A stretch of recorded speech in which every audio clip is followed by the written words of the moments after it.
ಮಾಡ್ಸಕ್ಕೆ ನಾನು ಏನಾದರೂ ಮಾಡಿ ಒಂದು ದೂರ ಸರಿಸಬೇಕು ರಾಜಕೀಯವಾಗಿ ಅನ್ನುವಂಥ ಪ್ರಯತ್ನ ಮಾಡ್ತಾಯಿದ್ದಾರೆ. ಒಟ್ಟಿನಲ್ಲಿ ರೆಡ್ಡಿ ವರ್ಸಸ್ ರೆಡ್ಡಿ ಇದೇನು ನಡೆದದಲ್ಲ, ಇದರಿಂದ ಇಬ್ಬರೊಳಗೆ ಒಬ್ಬರ ಮುಷ್ಟಿ ಹೋಗುವಂಥ ಪ್ರಸಂಗ ಬರ್ಬೋದು. ಆದರೆ ಅಷ್ಟು ಸುಲಭವಾಗಿ ಅಲ್ಲಿ ಏನಪ್ಪ ಅಂತಂದ್ರೆ ನಮ್ಮ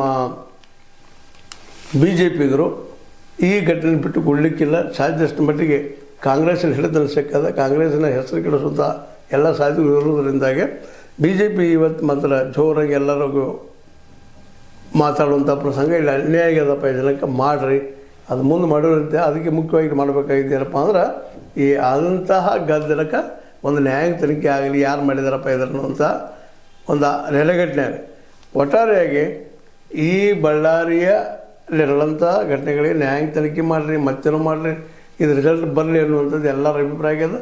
ಮತ್ತು ಸಹಜವಾಗಿ ಎಲ್ಲರ ಅಭಿಪ್ರಾಯ ಏನಪ್ಪ ಅಂದ್ರೆ ಇದು ಮೊದಲ ಈ ನ್ಯಾಯಾಂಗದ ತನಿಖೆಯಾಗಿ ರಿಪೋರ್ಟ್ ಬಂದಪ್ಪ ಅಂತಂದ್ರೆ ಒಂದು ರೀತಿ ಯಾರು ತಪ್ಪಿದಸ್ತರು ಗೊತ್ತಾಯ್ತಪ್ಪ ಅಂತಂದ್ರೆ ಇದೊಂದು ಏನಪ್ಪ ಒಂದು ನೆಮ್ಮದಿಯನ್ನು ಶಾಂತಿಯನ್ನು ತರಬಹುದು. ಬಟ್ ಈಗಾಗಲೇ ಬಳ್ಳಾರಿ ಶಾಂತ ಆಗಿದ್ರು ಅಂತ ಮಾತು ಕೇಳಿ ಬರ್ತಾ ಇದ್ದಾರೆ. ಏನೋ ಆಗಲಿ ಜನಾರ್ದನ್ ರೆಡ್ಡಿ ವರ್ಸಸ್ ಭರತ್ ರೆಡ್ಡಿ ಇವರ ಈ ತಿಕ್ಕಾಟ ಮುಂದಿನ ದಿನದಲ್ಲಿ ಇನ್ನಷ್ಟು ರಕ್ತದ ಕನಕನಗಳಿಂದ ಹೊಸ ಇತಿಹಾಸ ಬರೆಯುವಂಥದ್ದಾಗಬಾರ್ದು, ವೈಷಮ್ಯ ಬೆಳಿಬಾರ್ದು ಅನ್ನೋದು ಈ ಸಂದರ್ಭದಲ್ಲಿ ನಮ್ಮೆಲ್ಲರ ಅಭಿಪ್ರಾಯ ಮಾತು ಅಂತ ಹೇಳ್ತಾ. ಇದು ನಿಮಗೆ ಲೈಕ್ ಆಗಿರ್ಬೋದು, ಲೈಕ್ ಮಾಡಿ ಶೇರ್ ಮಾಡಿ ಕಮೆಂಟ್ ಮಾಡಿ, ಜೊತೆಗೆ ಸಬ್ಸ್ಕ್ರೈಬ್ ನಿಲ್ಲಿಸ್ಬೇಡ್ರಿ. H16 ನ್ಯೂಸ್ ಅಂತ ದೇಶದ ನ್ಯೂಸ್ ಕೈಗಳಲ್ಲಿ ವಂದನೆಗಳು.